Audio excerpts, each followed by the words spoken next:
All right, well, good evening and welcome back, Realty Pros. We are excited, another Thursday evening training. This evening, we're going deeper into the My House Porter platform. Before we leave today, all of you are going to be registered. You'll know how to add your listings to My House Porter. So you will have all the information you need to answer the questions for clients that are interested in listing their property on this platform. If we have time, we're also going to walk through a comparative market analysis for those of you that would like a refresher on how to do that, because our starting bid minimum on the My House Porter platform is going to be based on that comparative market analysis, the average price that we've talked about, 10 to 15% below the average list price there. So I know we have a couple of new Porterhouse family members that may not be totally aware of everything that the My House Porter platform has to offer. Does anybody have, remember we talked about your quick 30-second elevator speech, or if you were just sharing a couple 5 bullet points with your sellers to share the benefits of this platform, what those things would be? Would somebody share with us the benefits of this platform to our seller clients?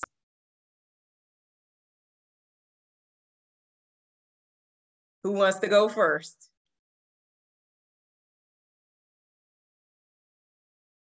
All right, I'm going to start us off and you guys can jump right in. MyHousePorter.com, our 6% listing is a standard listing at Porterhouse International Realty Group, but with MyHousePorter.com, our seller clients are able to list for only a 3.5% finder's fee if it sells on MyHousePorter.com. Okay, 3.5% finder's fee plus the brokerage fee there means that the seller is going to net a whole lot more money than they would selling it in a standard sale for your 6% listing. In addition to that, it's only a one-day open house, no lockbox, highest and best value. And I can pull up those slides, but I really wanted to go a little bit deeper tonight.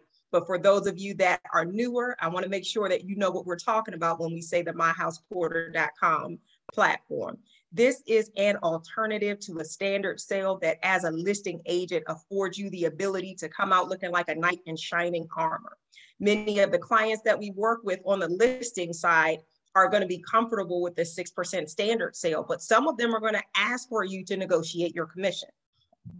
Some of them are going to say, hey, Franz, hey, Angela, are you willing to do a 5.5% listing in order for you to work with me, or 5%, or whatever that looks like? So here is a solution for you guys, never have to discount your commission again.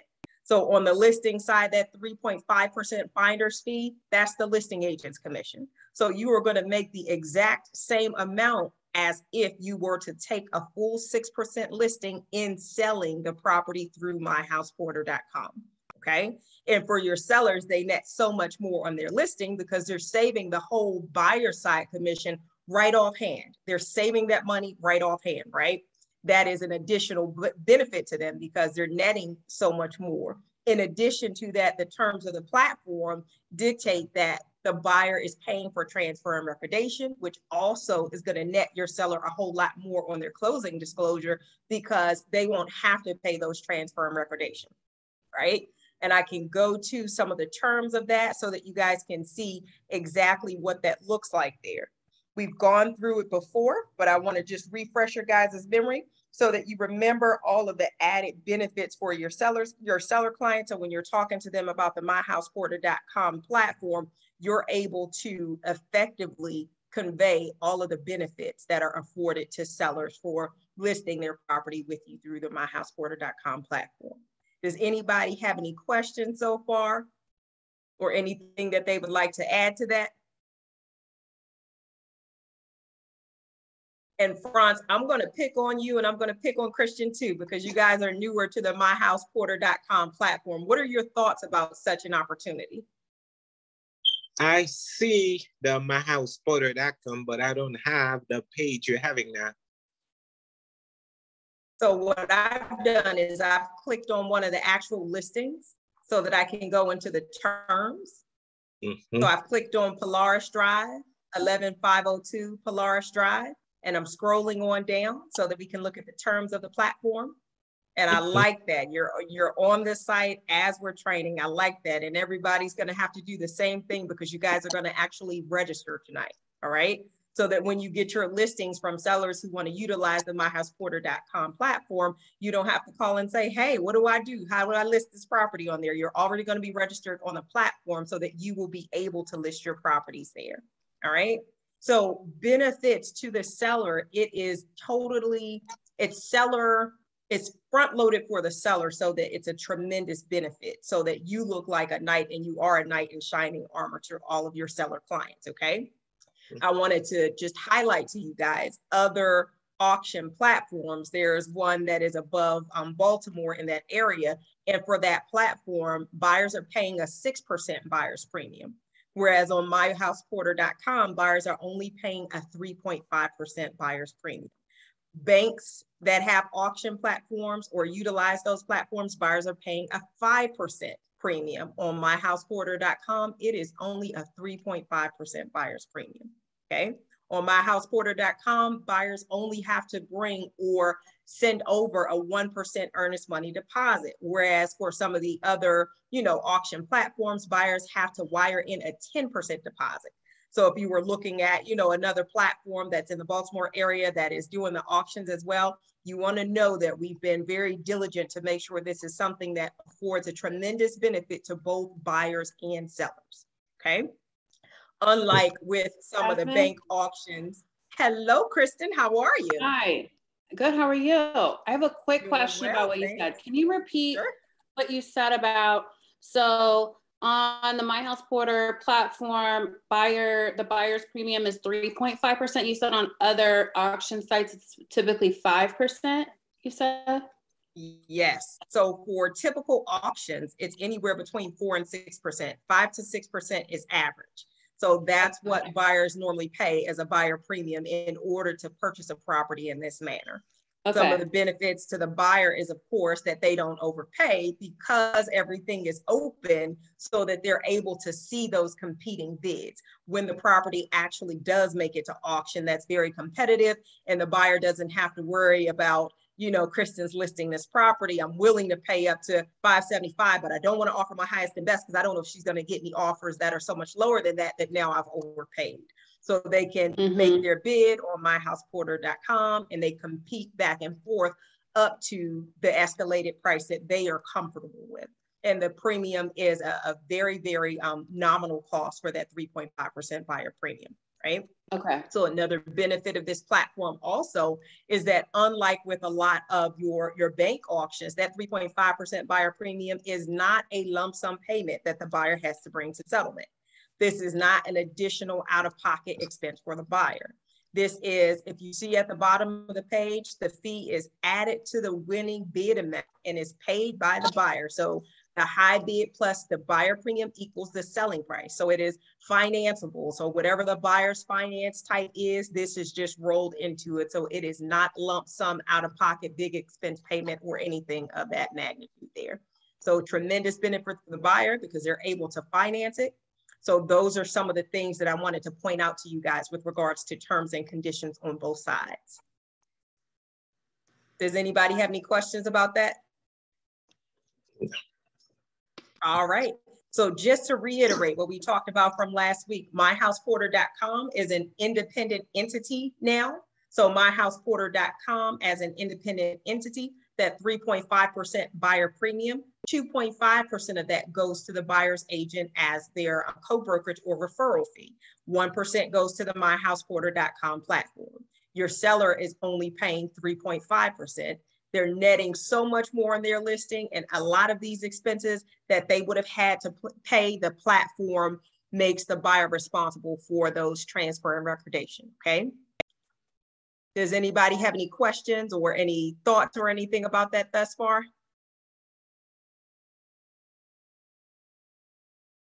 All right, so let me ask you this question.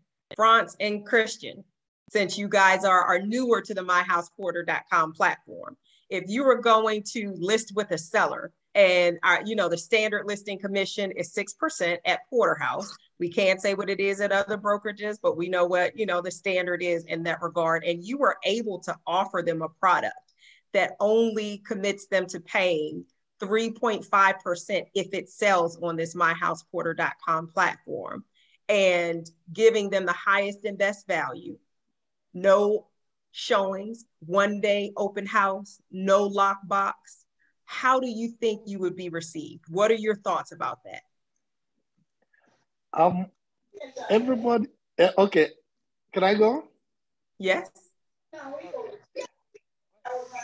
Obvious that everybody's selling, whatever you're selling, property or anything, want to maximize profit. And in a situation like this, where relatively half of what you could have paid at the end of the transaction, honestly, every rational, right-thinking person will say, I am in, because the essence is that you're gonna maximize their profit. And also given the fact that it's not a transaction that is gonna drag out for a longer time, the benefit of even being assured of selling within 18 days or something like that is also very motivational. I mean, that's my thought. Awesome. You said something that I want you to drop in the chat. You said maximizing their profits. So there's a chat feature on here, Christian. If you would just click on that chat button and drop it in the chat, sellers are able to maximize their profits with this platform. What do you think, Franz? I agree, but to some skeptics, it may be like, this is too good to be true, and probably even doubt your ability to offer, what you are promising. So we appreciate healthy skepticism, right? Because we're able to show them exactly what the strength of the product is. Let me show you guys. So in our training for this, we have quite a number of listings that have been successful sales on myhouseporter.com. And I pulled up a couple of them for that very reason this evening, just so that you can see. And you'll have this as a reference and a tool for your tool bag. So when you're talking to those sellers. All right, so here is a listing. This was 3617 Largo Road. This listing closed at $800,000. But let's go down and let's look at these auction terms in here, right? And let's see where this began, okay? So this was a myhouseporter.com listing. This listing, there was a minimum bid of $750,000. This property closed. Not only was it a 3.5% buyer's premium, so the buyer ended up paying their agent's commission, which you see up here in the compensation piece, but also there was $50,000 over the published bid minimum that the seller ended up netting for this property. So this information is published right in MLS. You see that there?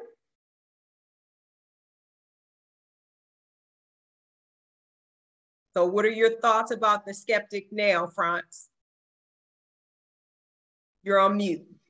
Yes, no. When I talk about, skepticism, it's not that. I wanted to say depends on, or the agent is to be very convincing in his or her presentation.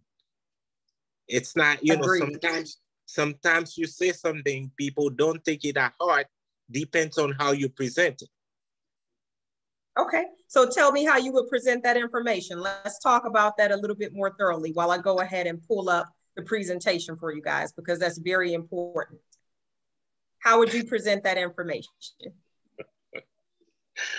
I don't know what to say. Well, again, I believe with, training and experience in training, you'll be able to, basically, you're not doing this your own. You are representing a company that is, in the business. And if you can actually go and present this to somebody, they probably should be taking you at your word, because you represent an agency, you represent a company, which will not basically tolerate you to be going, saying things that are not true, to, clients, giving your business a bad reputation. So. If you are so right, you're so right about that. What else do you guys think about this? Can I go on? Sure. Yes. Okay. If I may chip in, if any seller meets an agent you make your presentation, and they want you to sell the property. At that point, it becomes your responsibility as an agent to show them the best way you, as the professional, believe that this property should be sold, and it will be to their benefits, and also it will facilitate a speedy sale of the property. Because at the end of the day, it doesn't matter what the market looks like. There are still some properties sitting in the market longer than necessary, even though properties are flying off the shelf so quickly. So anybody that brings in their property to the market wants it sold. So if you tell them, I just don't want to go the conventional standard way, I want to go this route, and this is going to be the benefits if we go this route, because they have already have that confidence that they want you to sell the property, they will give you the flexibility of able to carry out or execute this project effectively. That's my thought. So that's a very important point, because our sellers have the option to do either. And because we give them the option to do either a standard sale or myhouseporter.com, our compensation paragraph in our listing agreement states that it's 6% plus the $795 unless it sells on My House Porter, in which case it's 3.5% finder's fee to the seller plus the $795. So they have the option to do either of those things. So that's a very good point. I wanted to share with you guys, if you're not aware, all of this for the presentation to your sellers is in your listing presentation. So go to your listing presentation in your slides, and these are there. This is starting at slide 46, which says, would you like an alternative to the standard sale? So it's going to list for you guys the benefits and everything with the unprecedented features for our sellers with the 0% commission. And that's what we are selling, because it is 0% commission. They pay absolutely no commission. What they pay is a 3.5% finder's fee. Okay. So with that being said, the sellers are netting $15,000 to $52,000 more on this transaction, right? Because of what they're not paying for the buyer's agent, and because of what they're not paying for the transfer and recordation as well, they're netting a whole lot more by utilizing this type of service. Here are a couple of properties. And for those of you that have already seen this, I'm happy that you're seeing it over and over again, because repetition is what we're going to need in order for you guys to be confident in going before your seller clients and being able to sell this so that you can expand your listing portfolio like you've never done before. Remember, our theme for this year is close 22 in 2022. And Mr. Porter and I have pulled out all the stops to make sure that we're able to afford you guys with everything that you need in order to accomplish that goal.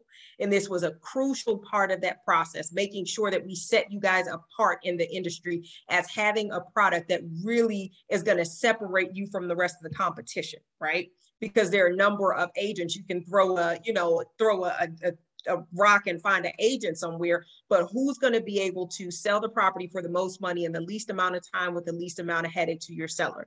With a property or with a solution like this, this is proprietary in our market and our current real estate market. You guys have the market cornered. So now that we've been launching this platform for the last few months, we want to make sure that you guys do a deep dive into this and you corner the market in every way possible, because you have the upper hand. There's no other place in our local real estate market that has the opportunity to afford this type of solution to sellers.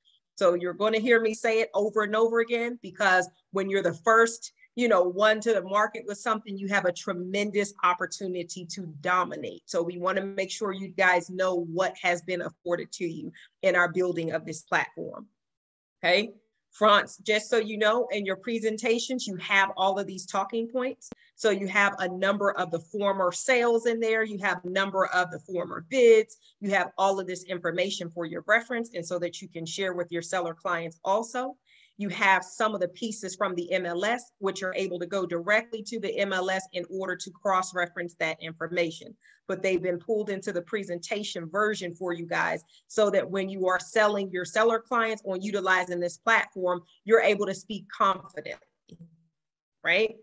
So this is exactly what we were talking about. This is the property that we just listed, and it's here in presentation format for you, okay? Here's another one there. And this property was, the starting bid was $450,000. This property closed, I think it's $435,000. Let me go back to Bright because I might need to update that information for you guys. In Bright, let's see. Go to a different platform because I think that is $535,000. So it's 530. Okay, great. Just wanted to make sure that that was the most up-to-date information for you guys. Excellent, excellent. So all of your talking points are there. So everything that you're going to need in order to share that information in the most powerful way possible to your clients, it's already there for you and it's already laid out directly in front of you. So your seller clients will be able to see that tremendous benefit and you're going to be able to produce on that. All right, guys, what are your thoughts?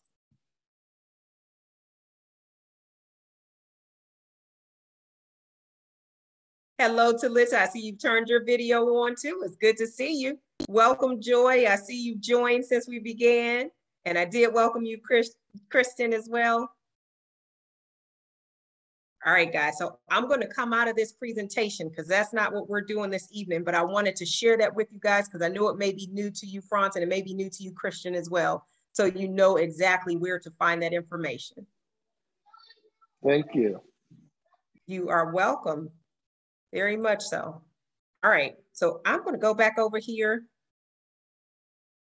to this information in Bright so that you guys see when you create that listing and you create it as an auction, there are going to be terms in there, or a space for you to list all of your auction terms. And that's where you're putting in your compensation. That's where you're putting in the remarks with regards to the compensation, your published minimum bid, the links that you're going to get once you register and complete your listing in myhouseporter.com. Okay, so now we are about to actively register as a bidder. So for everybody, I want you to go to myhouseporter.com. And just so you know, there's a quick link for you in your BrokerMint library. In your BrokerMint library, in your dashboard right here, you can simply click. Takes you directly to myhouseporter.com. And I want everybody, when you get there, click on bidder registration.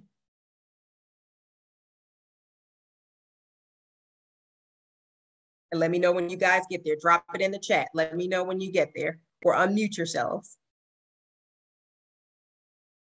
And for each one of our Realty Pros, we want you guys to register. Go ahead, put your first, your last name, username, create a password, your Porterhouse email address, and then you're going to submit all of that information. I'm sorry, is it the my Porterhouse auction site? Yes. Okay. This is My House Porter auction site. Yep, right there. And if you guys can see, we've also added your Boomtown link as well. So we want to make sure it's nice and convenient for you in your dashboard. Jasmine, you said go to bidder registration? Yes. Okay. I don't see boss listing. So click on bidder registration and all of you register all of your information in there. And once you've completed it, of course, you create your password, put your email, and click that button that says register.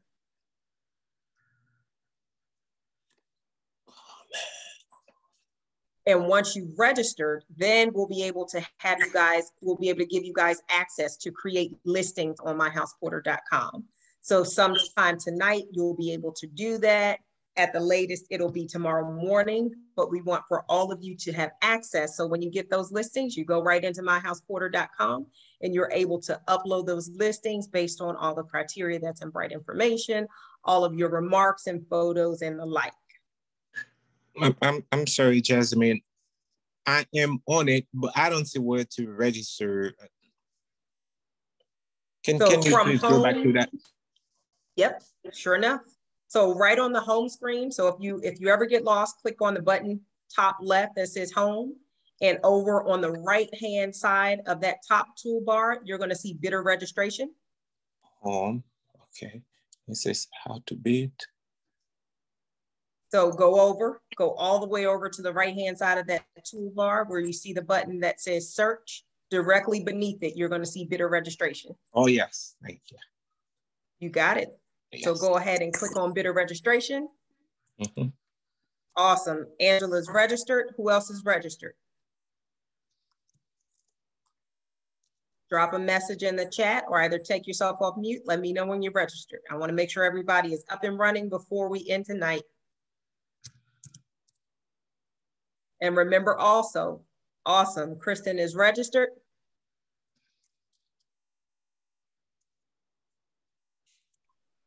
Not yet, I'm good. I'm in there. I'll register shortly. Awesome.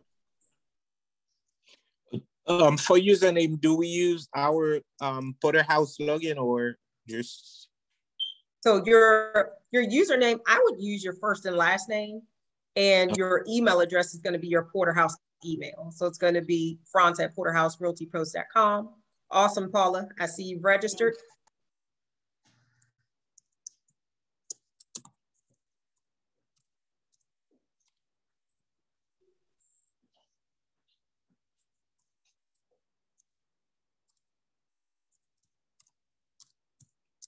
And I prefer to save all of my passwords to my computer. That way you don't have to put your password in every time. But of course, it's per preference. Save it for your convenience. How's everybody else doing? I have Angela, Kristen, and Paula registered. I know that Franz is working on it now. Christian's working on it. How about everybody else? Does anybody need help with anything?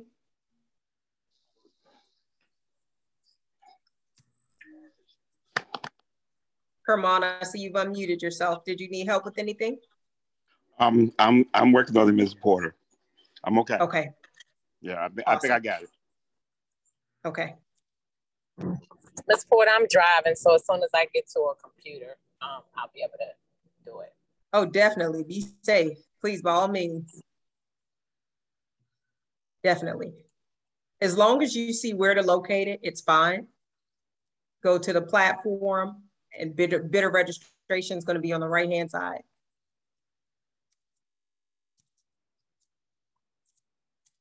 Does anybody have any questions?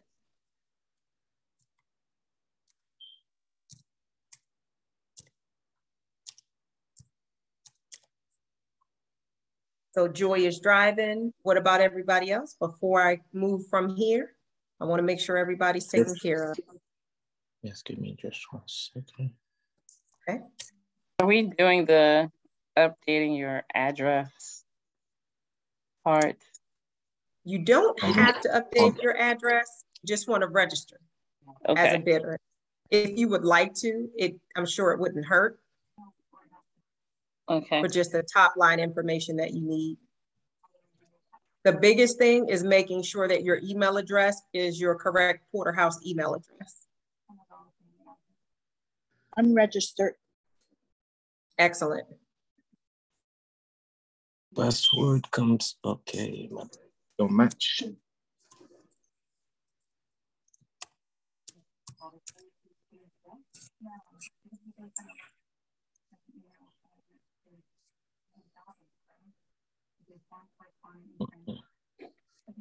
While you guys are working on that, I'm going to pull up the terms and conditions.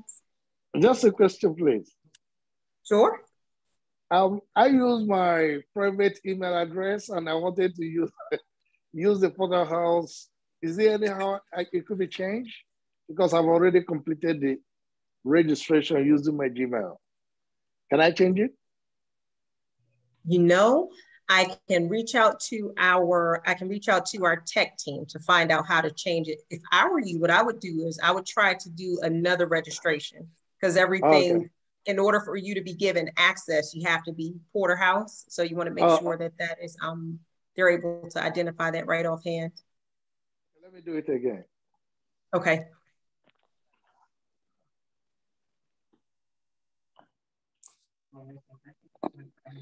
All right, and while you guys are going through that, I'll open up the instructions. Somebody else had a question? Ms. Porter, I was trying to get in. I got kicked back out. When I go into BrokerMint to do the, where exactly do I go first? Because they kicked me out, and I don't remember exactly what I just did. Gotcha. So in BrokerMint or on My House Porter? Well, okay. So I'm in BrokerMint. I'm in My House Porter. My computer's doing something really crazy, but yeah, I'm in. Hold on. Let me do it again. Library. My House Porter. Okay, so if you're accessing it through BrokerMint, go to your dashboard. If you're going straight to My House Porter, just go to myhouseporter.com. Okay, well let me just do it straight to My House Porter, and I'm sure I'll be able to find it because I think that's the way I did it before. And I'm glad you asked that question. So when you guys go to myhouseporter.com, save it to your phone. So save it either on your home screen or as a favorite or somehow, so that whenever you're going back and forth to the site, you don't have to try to, figure it out every time. Click right on it, have it saved. It'll be nice and convenient for you. Okay, there I am. All right. Yep. And if you open it in Safari, you can create it as an app on your phone by simply clicking Save to Home. Okay, so which one did you say I hit? Home, how to bid, contact, which one is it? So on the right, bidder registration. Bidder registration, okay. Oh, got it, okay. Awesome. Who else? Does everybody else have it, or does anybody else need help with it?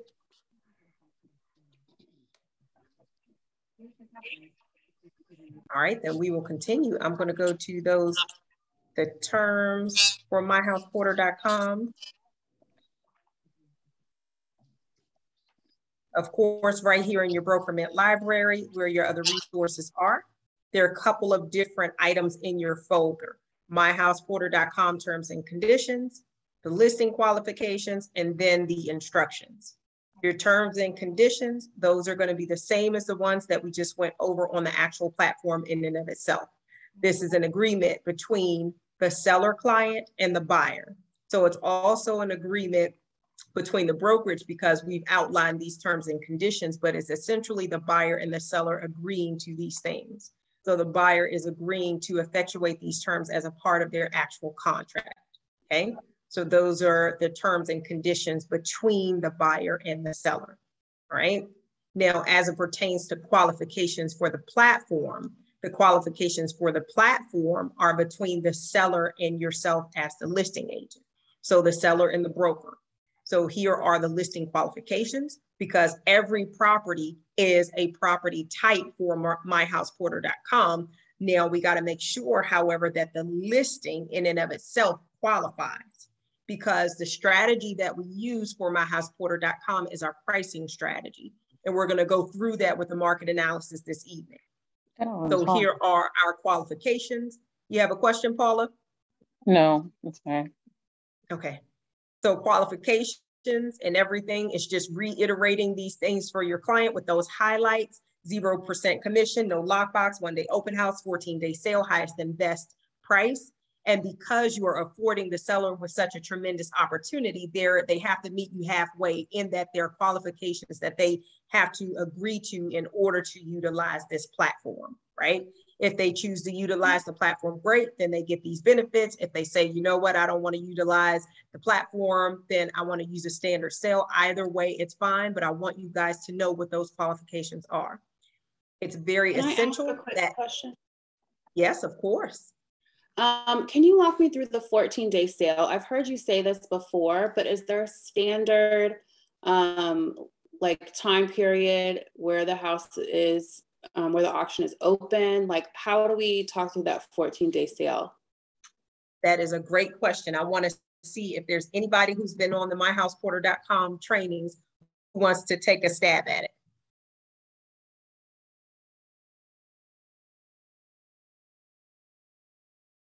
Let me know what you guys think.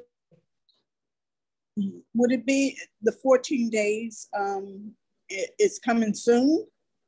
The 14 days for them to look on the site for, in the coming soon status. Excellent. No. Somebody else, tell me what you think. I looking at it, I think that it is from the opening bid to the time you guarantee that it's supposed to be sold within 14 days from the opening bid, not really coming soon, because coming soon would be a period of advertisement and stuff like that, without thinking that you're looking at the window at which this property has to be sold. Excellent. Does anybody else have any other thoughts?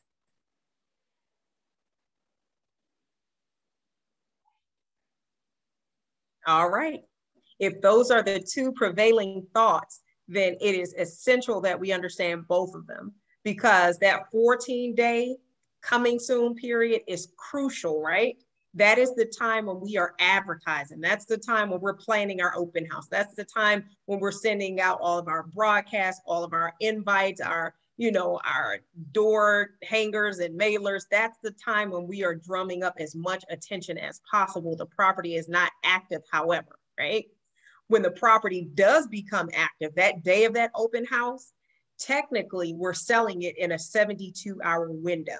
Now, because we can't control the condition of the market, we've given you guys such a bit of wiggle room, because we have your open date start on the day of the open house, and then you have 72 hours after that for the actual auction to commence and end.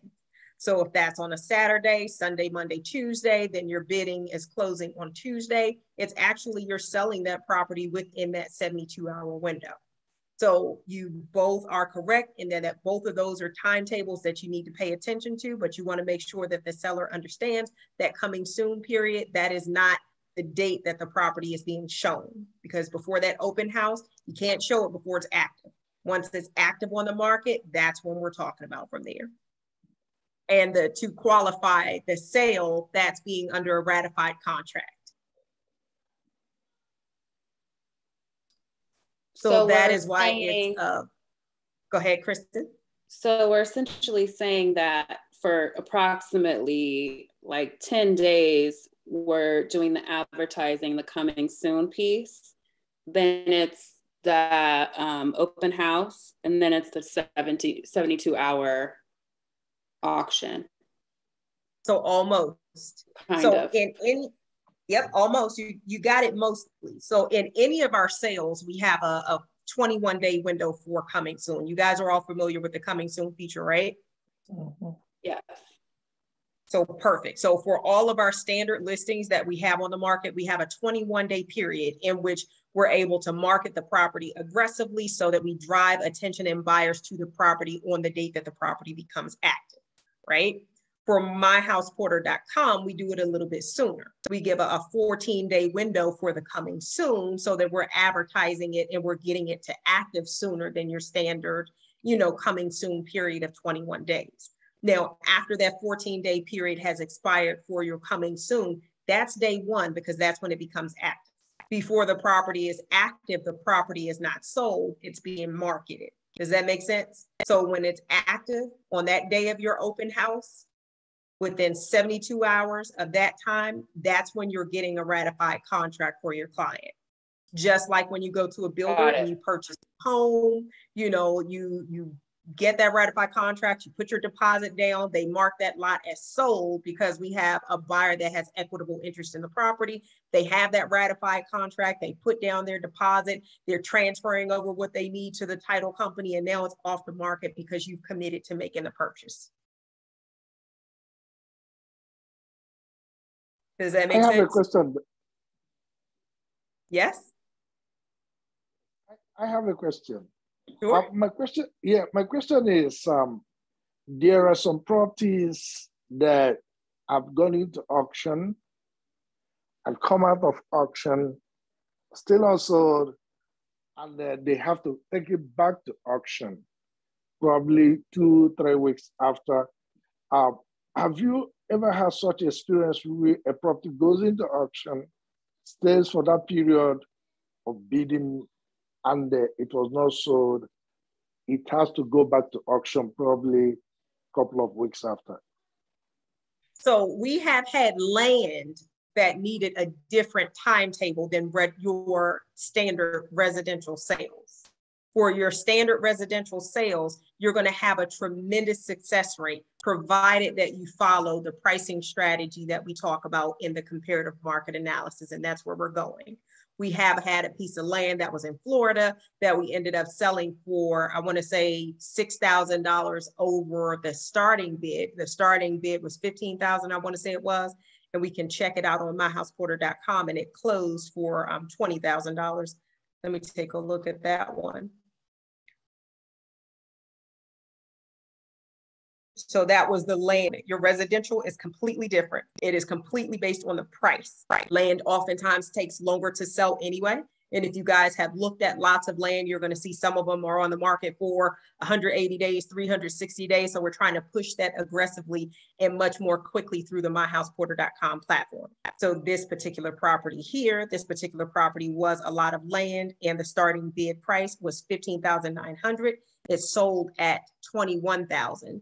So that one eventually sold, but because it was land, it wasn't the quick turnaround for the land piece. So the residential property is the ideal fit for the myhouseporter.com platform with that 14-day timetable that we're talking about. Any property can be sold on the myhouseporter.com platform, but we do a comparative market analysis that looks at the details for the property type. And you guys are going to notice when you're looking at commercial properties, if it's a building, it's going to have a different timetable than if it's a residential unit that's a 5-bedroom, 4.5 bathroom house. That's going to have a different timetable than if it's an acre of land or 2 acres of land. So based on the type of real estate you're selling, that's why it's going to be crucial to look at the comparative market analysis with the client before ever taking the listing, so you know what those average days on the market are, so that you're having a conversation with the seller that is spot on based on the results of the market analysis that you're doing, because we're not playing a guessing game. Make sense? Yes, indeed. Thank you. You are so welcome. All right. Now, one of our agents this evening, if either of you needs to do a comparative market analysis, here's your chance to get a freebie, because I want to walk through one in Bright. Does anybody have a listing coming up or anything that you'd like to do a market analysis on? I do. All right, Angela, let's take a go at it. I got to make sure I give you the right address. Hold on. I hope that doesn't discount me. No, not at all. Wait a second. You know how we do when we do these things. We say the first one who, to call out, we'll go ahead and do it for you. Well, let me just pull up Brokerman real quick because I have it in there. Okay. So while she's pulling that up, we're in Bright MLS. We've gone to clients, and under the clients feature, I've clicked on CMAs. Create CMAs. We're going to go to pages, because when we are doing listings, we want to include everything that's over to the left. There is so much valuable information for our seller clients in there. When we're doing a quick CMA on HomeSnap, there is tremendous information there, but the detail, the massive amount of detail, is what you're going to find in Bright MLS. So both are great, but this one I prefer when you're doing listings, because this is going to give a lot of insight and education to your seller clients. Okay, so we'll be able to go through this. So let me know when you're ready with the address, Angela, and we'll go ahead and put it in. Sure, it's 9107. I'm going to go back to start, and I'm going to put that in there. 9107. Aspen Park Court.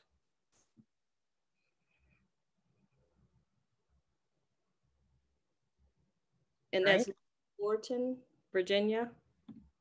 Okay, Lorton. So I'm going to click on subject. I had to put that in there real quick. So I'm going to search for this property by putting in the information that Angela is going to read to me again. You said 9107? Yep, Aspen Park. Okay.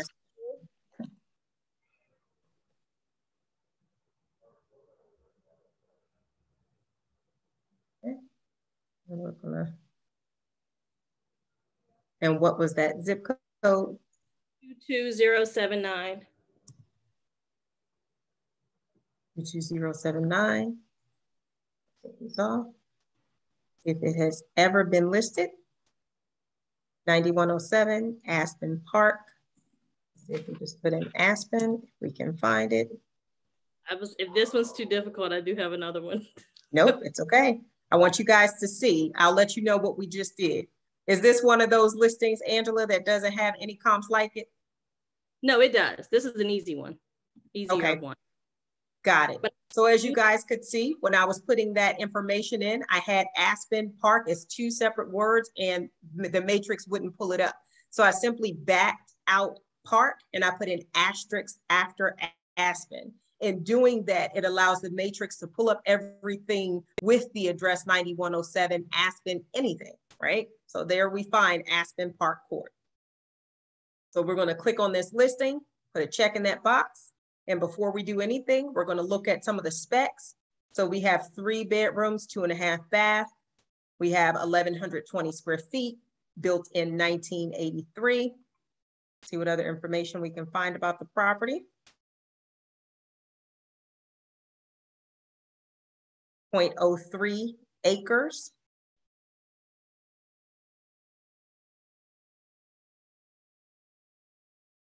All right, let's look for some more information about it. I'm going to look at the tax record here and see what else I can find.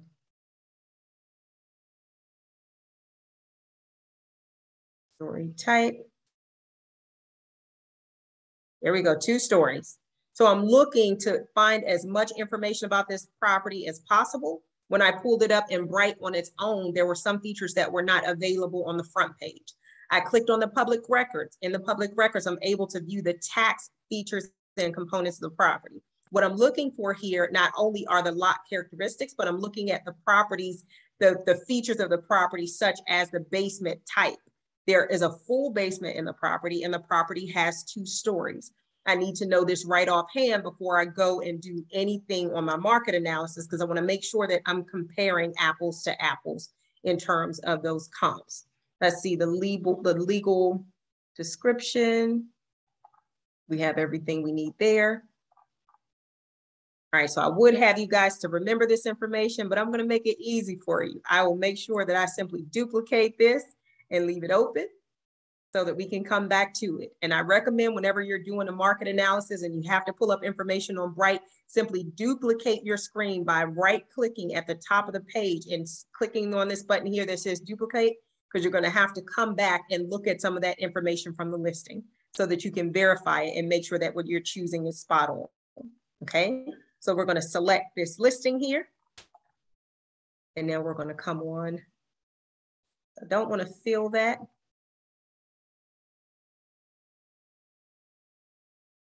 Well, I do want to fill you are my subject property.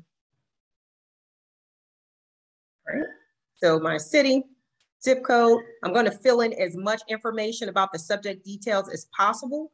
Some of the information in this field is going to be obsolete and outdated. Anything that's from a former sale that has nothing to do with the current property or your sales type, you're going to delete it. Concessions have not been allocated as of yet because the property is not on the market. Of course, leave the school district, subdivision name, the number of bathrooms, full, bedrooms total, half bathrooms, above grade finished square footage. What was that? Does anybody recall? No worries, because I still have it open. So that's going to be 1120 for my above grade. And then my below grade was also 1120 because it told me I have a full basement in the property and this is 2 levels. So full basement means that it typically when an agent puts in there, as long as they're doing their due diligence, the basement being full means that it's the total, it's 100% of the width of the entire house. A partial basement means that it's a basement, but it's not 100% of the square footage at the top of the house. If this is in fact a full basement, then as there is 1,120 square feet on the top level, there's also going to be 1,120 square feet in the bottom. Okay, so the total built-in square footage. Jasmine. Yes. If it's 2 stories with a basement, so it's even more 2 stories with a basement. Yeah, the bedrooms are on the upper level. So then this is 3 levels. Correct. The tax record said 2. You see why this is important? Oh, nope, there we go, 3 levels. Perfect. Perfect, perfect. So this is going to have even more value. Awesome. So then so they have counted the top 2 levels as 1,120 square feet. So let's see what we can find. Having never been to the property, guys, it's going to be important for us to go and do a virtual walkthrough or an in-person walkthrough. So you're getting this information, because as you see, pulling it on Bright, you'll have some information, but you want to actually lay eyes on the property so that you don't have to guess at this. Okay, give me one quick second.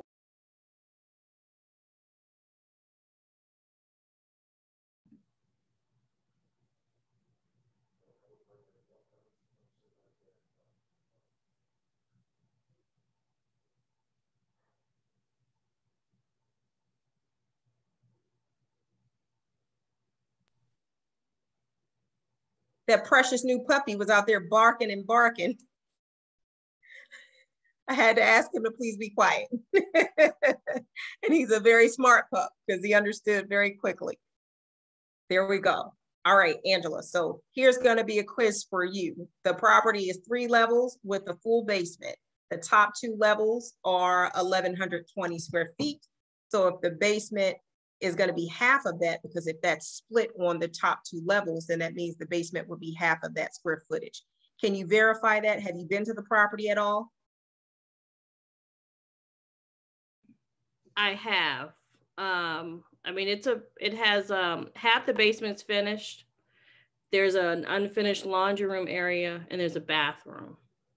Okay. So I won't say half, but the large portion of the basement is finished and the laundry room is not finished. And okay. It's probably a good size unfinished area. Okay. So in terms of the square footage that's listed on the tax record, that 1,120 square foot that's in the basement, would you say, do you think that the basement is the full 1,120 square feet? Because without us being there, we would definitely need to, know that we're doing correct comparables there. I mean, I would say no. I mean, if we're comparing it to the upper level where the living room, dining room, and kitchen are, we have a full laundry area that's not finished. So there's a bathroom and the rest of it's finished. But the laundry room, I would say, is probably twice the size of the bathroom that's finished. So gotcha. So if the basement is half the size of the upper level, then we're going to put that as 560 on the lower grade. The above grade is where that 1,120 is going to come from.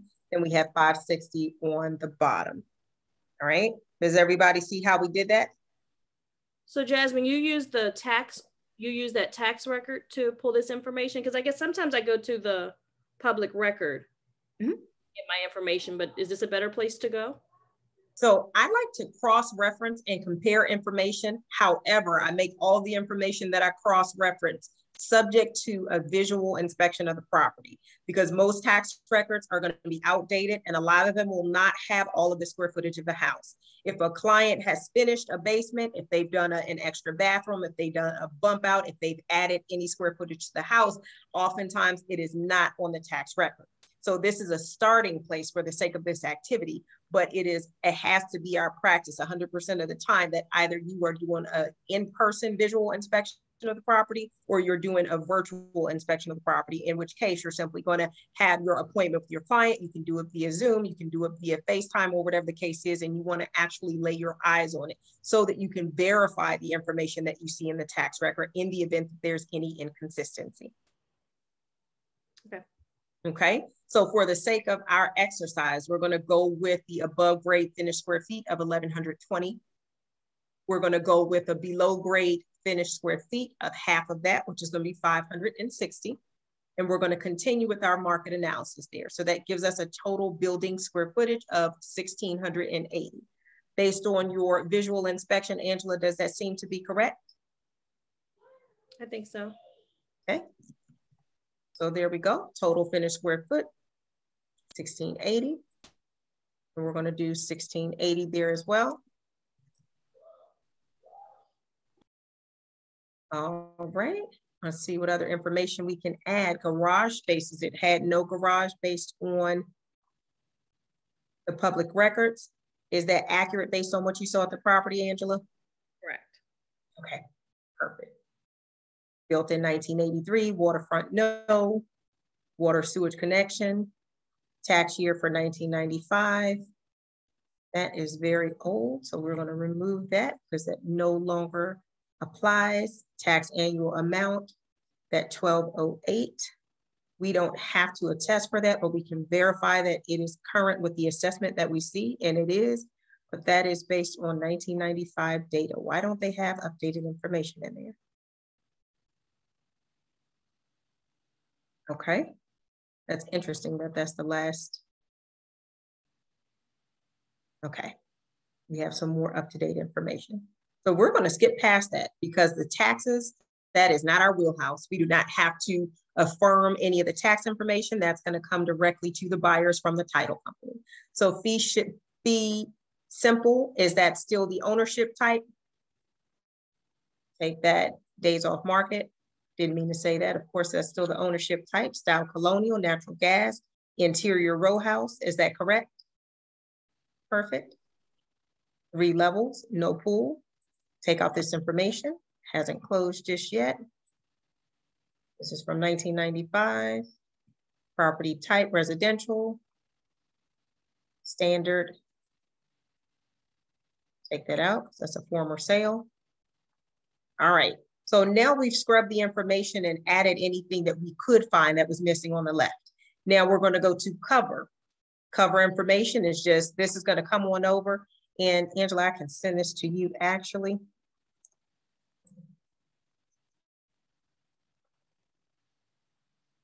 All right, now for the fun part, let's pull the comparables.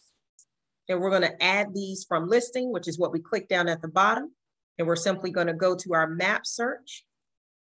Put this in here, 9107, 22079.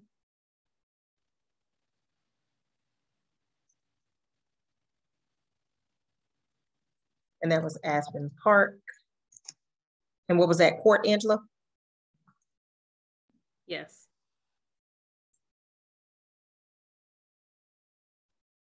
And that was 22079.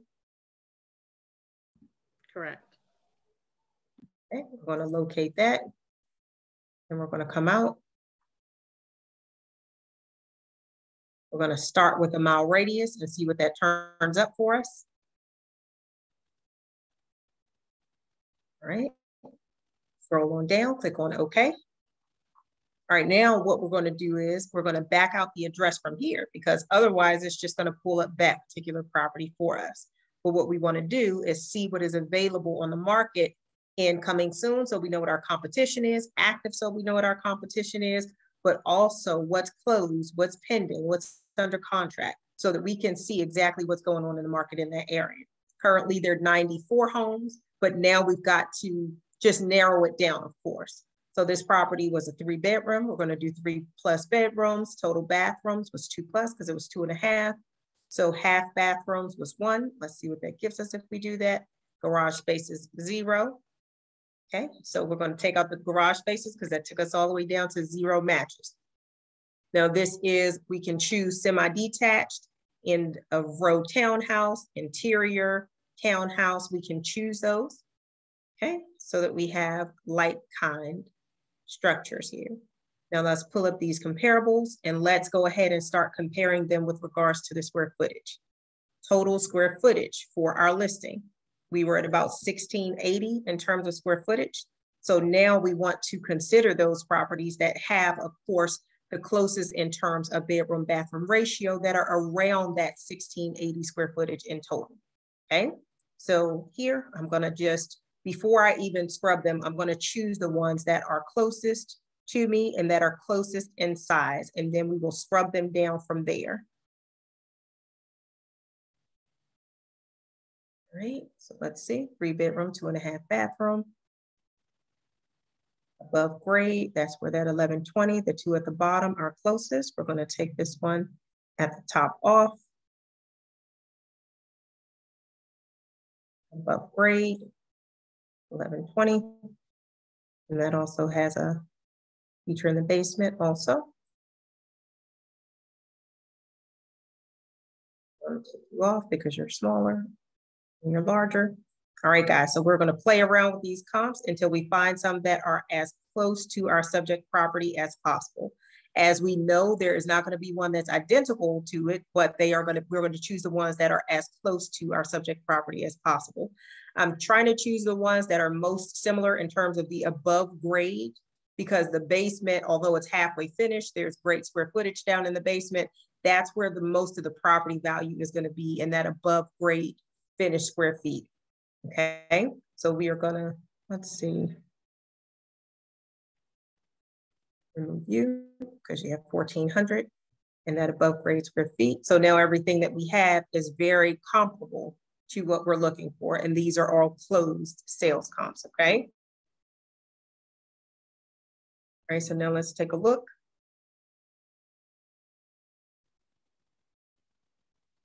So what we're going to do, we see a market analysis, see values for each of those. We're going to add these properties. Those are the ones selected.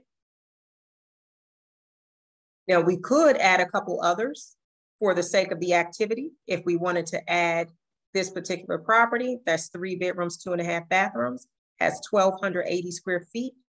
It does not look like it has a basement, but it does say that it has 3 levels. So it does have a basement. Maybe they just didn't update it, and that's information that we'll have to verify.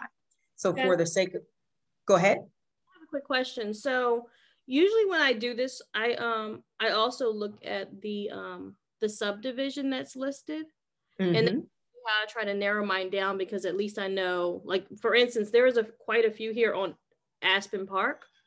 Should we still select the others as comps, even though there are a significant number actually on Aspen Park and in that subdivision?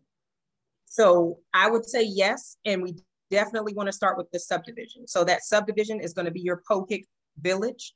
Now, the only thing about it is, because on Aspen Park and Pohick Village, with regards to the same square footage and everything, you may not have, you know, as many of them that have this one here down at the bottom that says Aspen Park that has 2 levels, whereas our subject property has 3 levels. This one has a total of 1,200 square feet on each level, when our subject property has a total of 1,680 square feet.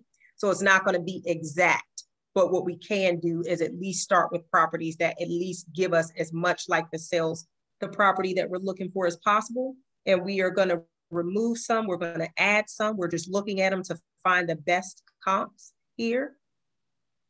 And as long as your prices are comparable, we're within a 1 mile radius. You don't want to limit it to just 2. If you can find 3 to 5, a minimum of 3, 5 would be great.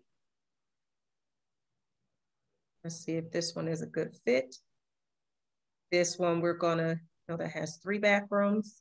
Does anybody have any questions about the activity that we're doing?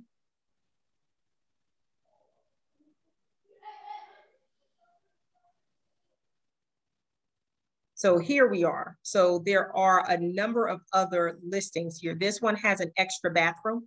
Our property has 3 bedrooms, 2.5 bathrooms. So we're gonna just right offhand, we're gonna scratch that one out, because we don't want to, we wanna find properties that are as much like the subject property as possible. These ones have very comparable square footage on that top 2 levels. The basement, they have 3 levels like our property as well. Some of them have more or less square footage in the basement. We're somewhere around 1,600 square foot in the basement. The other ones up here, many of them are showing that 1,600 square feet in the top 2 levels. All right. More eyes is better than 2. I have 2 eyes here. You guys look at the list and let me know if you see anything else that is as much like the subject property as possible, so we can add another one.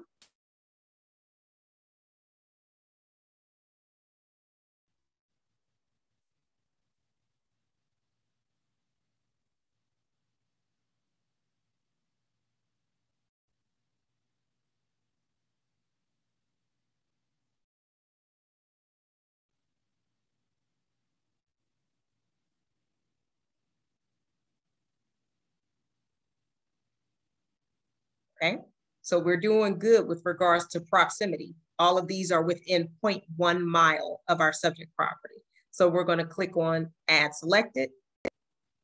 We're going to go with these properties. And we're going to finish that. We're going to view the CMA.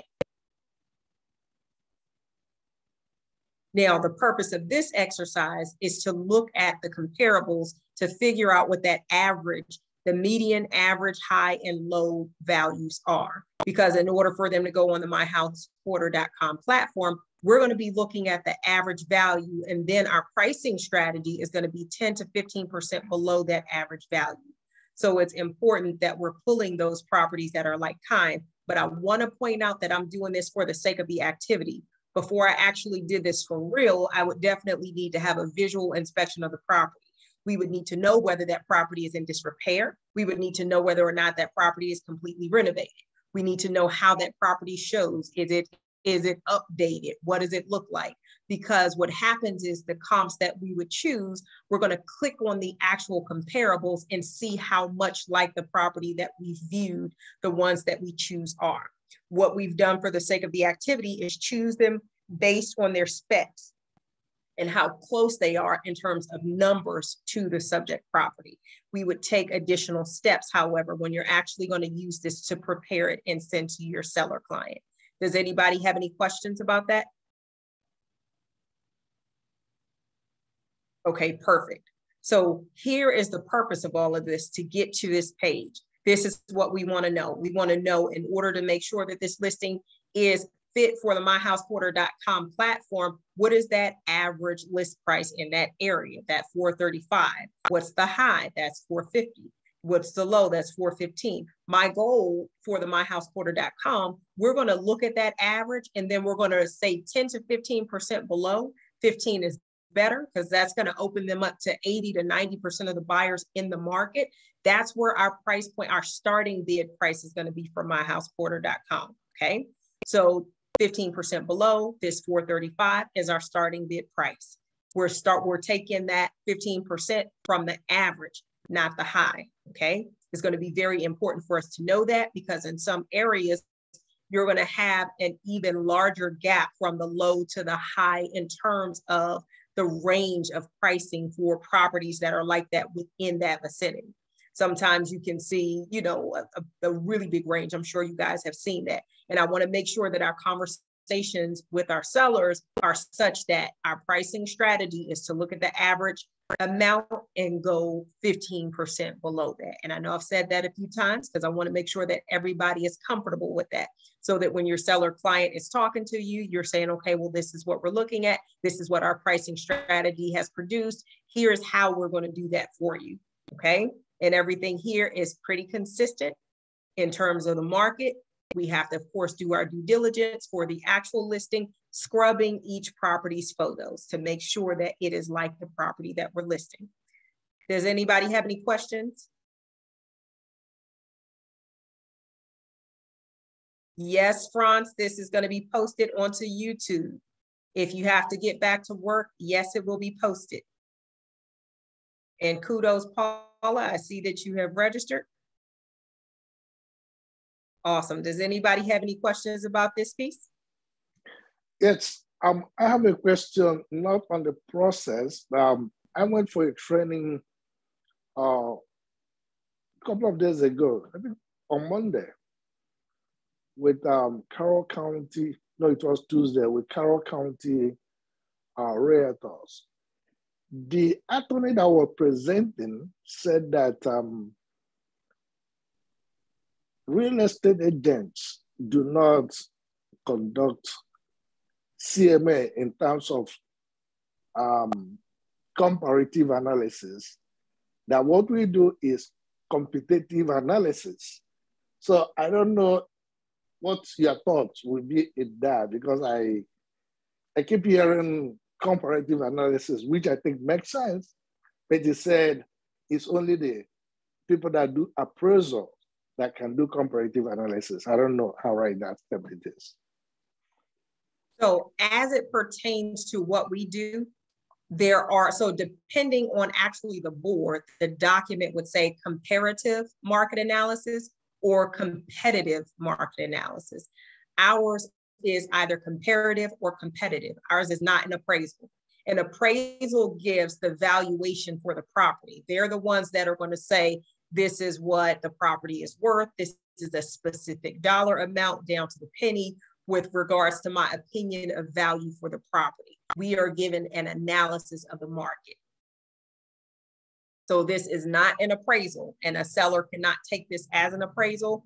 In one of our documents in here, it highlights that information. It says that this is not an appraisal. The buyer's going to have to get an appraisal, so forth and so on. But this is for their knowledge with regards to the current homes that are in their real estate market. Does that make sense to everybody? Yes, but in this case, it's not wrong for us to say it is comparative market analysis, though. It's right for us to say that. It is right for us to say that this is a comparative market analysis. Okay. That's exactly what this is. So for some of our G-card documents, for those of us that are licensed in multiple jurisdictions, you're going to notice that your comparative market analysis or there's an addendum that we use that either says comparative market analysis or competitive market analysis. The different boards use those terms interchangeably. That is not an appraisal, however. It's a comparative or a competitive market analysis, just showing our clients what's in the market and giving them a range of values. We do not give them a specific dollar amount that their home is worth because we're not an appraiser. Like when we look at these, we're looking at the range with regards to the average. We're looking at the range with regards to median, high, and low so that they have a good idea of the price point that properties like theirs have sold at. We're not saying, Mr. and Mrs. Seller, your property is absolutely worth $435,000. We can't say that. That's not in our wheelhouse. We're not appraisers, but we are able to pull comparative or competitive market analysis. And not only are we able to pull, it's our responsibility. So as a listing agent, it's your responsibility to provide your client with a comparative market analysis.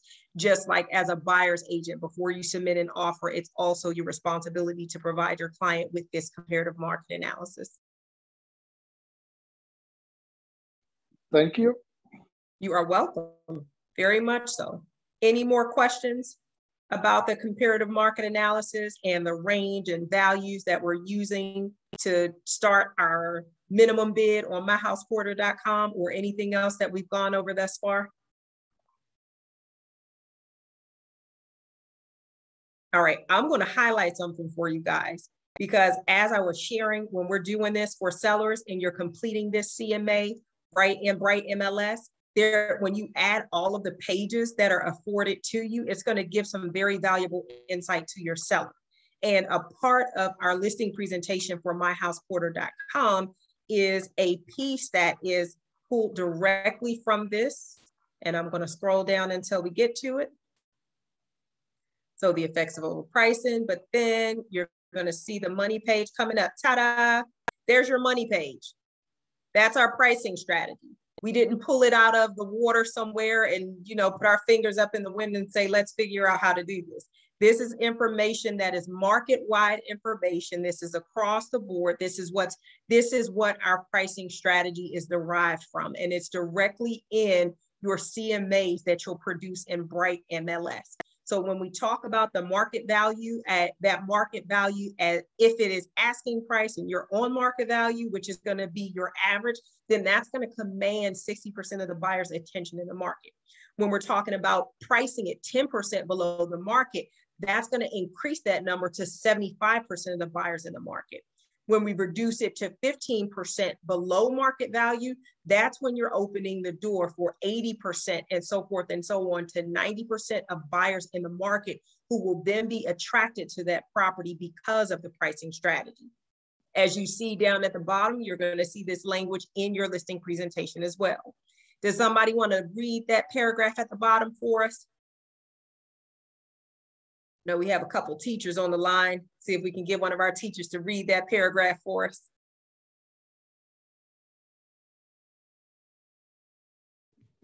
I'll read it. Go ahead. If there's a teacher, go ahead. This graph illustrates the importance of pricing correctly. The center line represents the market value.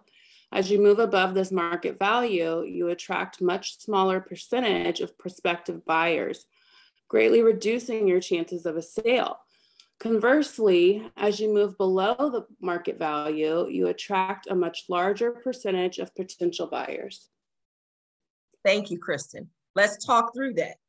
So I'm a seller and I'm saying to you, Kristen, or I'm saying to you, Angela, Talitha, everybody on the line, I want you to take this as if I'm saying this to you. Why would I have a starting bid of 15% below the market? My goal is to, get the highest and best value for my property. So why would I want to have a starting bid of 15% below the market? Let's take turns. I want you guys to tell me in, 10 seconds or however long it takes you. I want you to be able to be comfortable and articulate the language and the information that you see on this slide, because this is where the money is in showing them the value of following our pricing strategy. So I'll ask you first, Kristen, you read it to us. Why, Kristen? I hear what you're saying, but why would I have a starting bid minimum of 15% below the market value? Would you please explain that to me? Sure. The goal, especially using My House Porter, is to draw on as many potential buyers as possible. So by lowering the asking price or the starting price by 15%, we draw in 20% more potential buyers than listing it at market value. Excellent. Who wants to go next? All right, so here's another question for you guys while you think about what you're going to say, because I want somebody else to go next. So here's my rebuttal. I'm a seller, and I'm going to say, well, we looked at an average and a high market value. That high market value is about 15% above the average. Why won't we price my property at the high market value? I want to get the highest and best value for my property. Why don't we go with the value that was 15% above the average? Can I go? Yes. Okay. I can address both at the same time.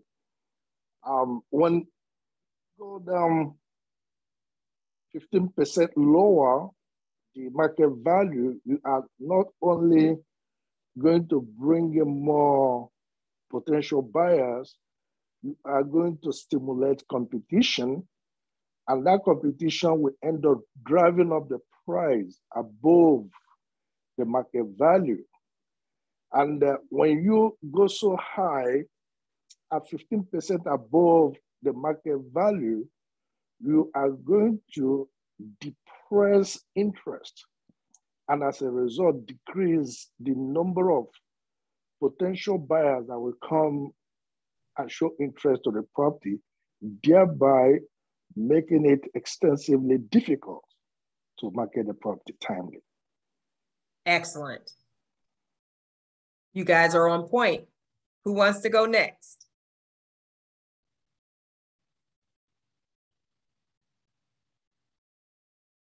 Come on. It can be 3 seconds, 30 seconds. It doesn't have to be an extended amount of time. I really want you guys to be comfortable with articulating this information, because this is how you're going to get those agreements signed, with sellers agreeing to a starting bid minimum.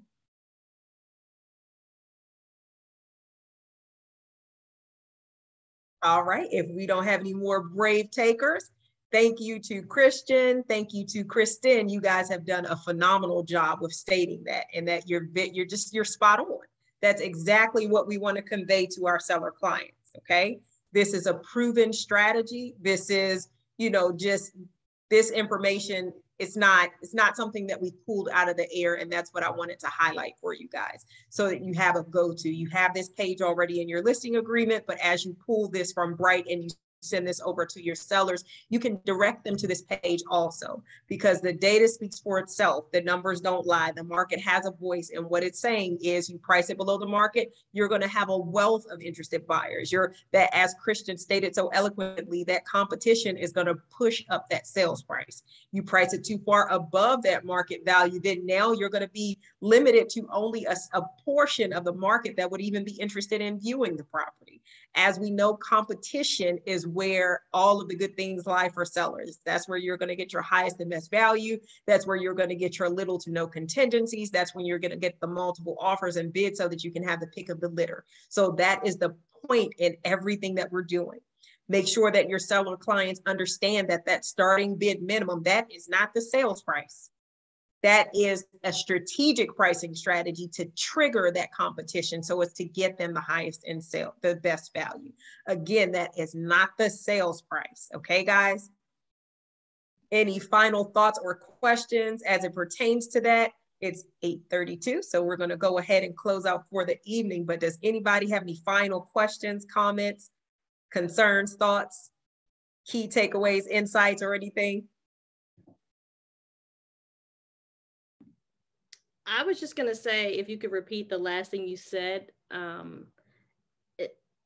as far as this is just the starting bid price. And I think that's something we need to practice, because when, you know, we get to that place where we calculate that 15% and we're like, wow, that's really low. But I think we need to be confident with what you just said so that we can relay that to our sellers. Can you say? Absolutely. You got it. So the starting bid is not your sales price. That is your starting bid price. That is a strategic pricing plan that is going to trigger that competition.